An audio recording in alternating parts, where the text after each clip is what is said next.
ప్రేక్షక అభిమాన దేవుళ్ళకి నేను ఇక్కడికి వచ్చి చెప్పడానికి ఏంటంటే మా సినిమాని మేము అనుకున్న ప్రకారం మీకు నచ్చి మీరు సూపర్ హిట్ చేసినందుకు మీ అందరికీ మేము కృతజ్ఞులం అని చెప్పడానికి ఫస్ట్ అది చెప్పాలి కదా. అందువల్ల వాళ్ళ సాయంత్రమే ఇది పెట్టుకుని మేము మా ఆనందాన్ని మీతో పంచుకుందామని మా కృతజ్ఞత మీతో చెప్పుకుందామని ఇక్కడ చేరాం. సో నేను రాత్రి 24 గంటల క్రితమే చెప్పాను, there will be lot of surprises and the best surprise is our hero.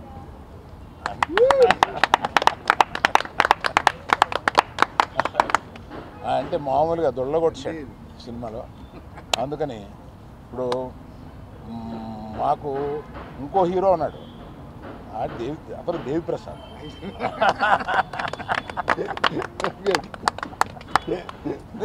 ఈ సినిమాలో నువ్వు ఇంచుమించు సెకండ్ హీరో క్యారెక్టర్ ప్లే చేసి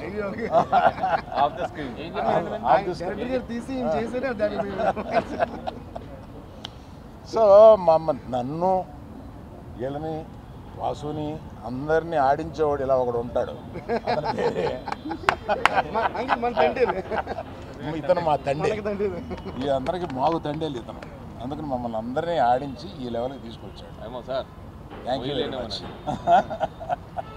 నువ్వు మొయ్యగల కనపడతావు కానీ మొయ్యగలవు. శ్యామ్ దత్ గారు మీరు చూపించిన రంగులు, మీరు చూపించిన వాటరు జనానికి వచ్చి తగులుతుంది.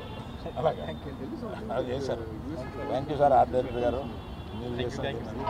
Thank you for your support. AD me partner AD కనపడట్లేదు? వాసు వాసు వాసు కొట్టండి అందరూ.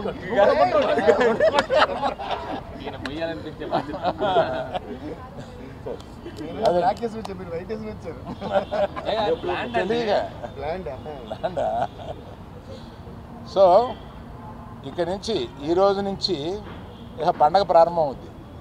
ఎక్కడ ఎవరు ఇంట్లో కూర్చోవాలని ప్లాన్ చేయట్లేదు, ఇక దేశం మీద పడి బయలుదేరుతారు ప్రమోషన్కి. దేవిప్రసాద్ ఒక్కడే, దేవిశ్రీ ప్రసాద్ ఒక్కడే నన్ను వదిలేండి బాబు, నాకు ఇంకా ఆగిపోయిన సినిమాలు ఉన్నాయి, నేను నెలగా మీరు ఆపేసి పెట్టి కూర్చున్నారు అంటున్నారు. అయినా వదలట్లేదు, ఆయన కూడా వస్తున్నారు. నిజమే, 1 మంత్గా నేను పగలు రాత్రులు పాపం మ్యూజిక్ డైరెక్టర్ కాకుండా రకరకాల పనులు చెప్పాము నీకు, రకరకాల పనులు చెప్పాము, అవన్నీ బాగా చేసి పెట్టావు Devi. Thank you very much. Thank you everyone who has supported this. Particularly thank you media, you took this film to another level. Thank you very much.